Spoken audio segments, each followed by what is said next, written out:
And we're living in a situation now where if you want to go somewhere where you know that you can exist in a wholesome environment, I mean that when you go outside, you're going to see families, man, woman, some children. It's going to be fairly wholesome. You're not going to see any kind of degeneracy. You're not going to see anything strange, anything weird. You're not going to see like any of the crazy crap you would see walking down a street in LA. You're just not going to see it.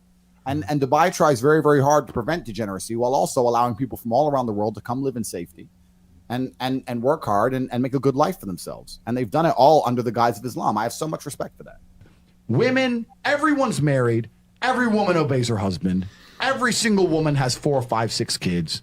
Big families, all the things we're talking about, all the problems we have here, right? They've got none of that, none of it, because of Islam. Islam keeps society in the role where women obey their man, women have children, women have big families, women are exceptionally happy to do so. Yes. Before some Western girl comes in here and runs her mouth, the Islamic women are happier than any you're going to see in the club tonight. They're very true. They're happy. Society is functioning.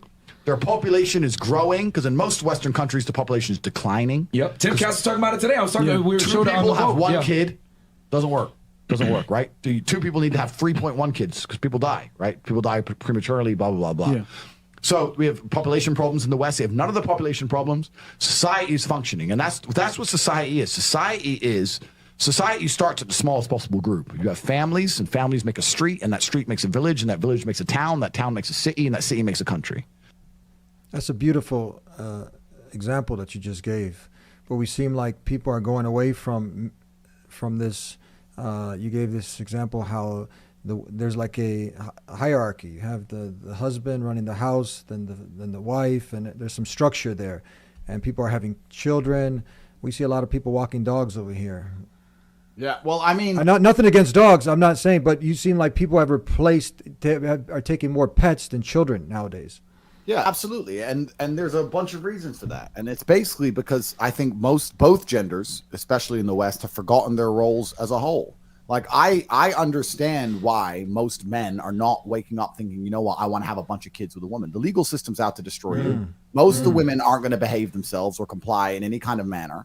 Like I had many Muslim friends. I grew up in Luton in England, which is predominantly Muslim. And in England as a whole, London has a lot of Muslims as well. Yeah. And my Muslim friends used to say to me all the time, we'd be out and we'd be walking around and they'd see some girl in a short skirt or whatever. And they say, this is why I need an Islamic wife. Is she a wife? She's naked and drunk at 2 p.m. in the afternoon. Like there's you said hold up. Did you mean 2 a.m. or 2 p.m. actually? p.m. Sorry. 2 p.m.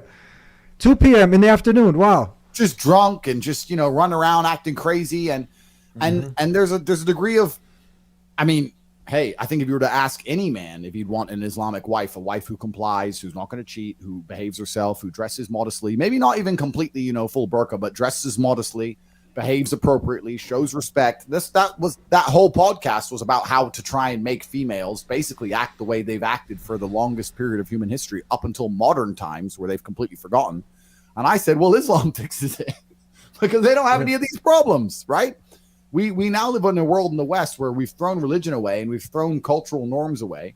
We've thrown so many things away. And there's a degree of confusion amongst people. People are lost. They really are, men and women.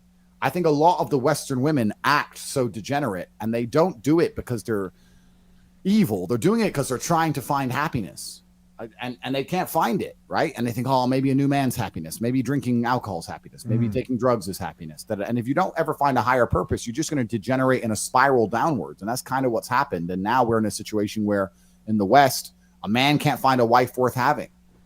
And people keep saying, oh, men don't want to be men anymore. Men don't want to get married. Would you marry some chick you meet in the club in Miami? like you'd be a fool. Like I won't, So it's really interesting how society is degraded, and it's all started at the bottom. It's very hard to find a humble woman who's modest, who wants to have many, many children for a man she obeys and respects in the Western world outside of Islam. This family level's broken, that it's broken the whole way up. Yep. And that's what's happened in the West. And the first world Islamic countries have none of those problems.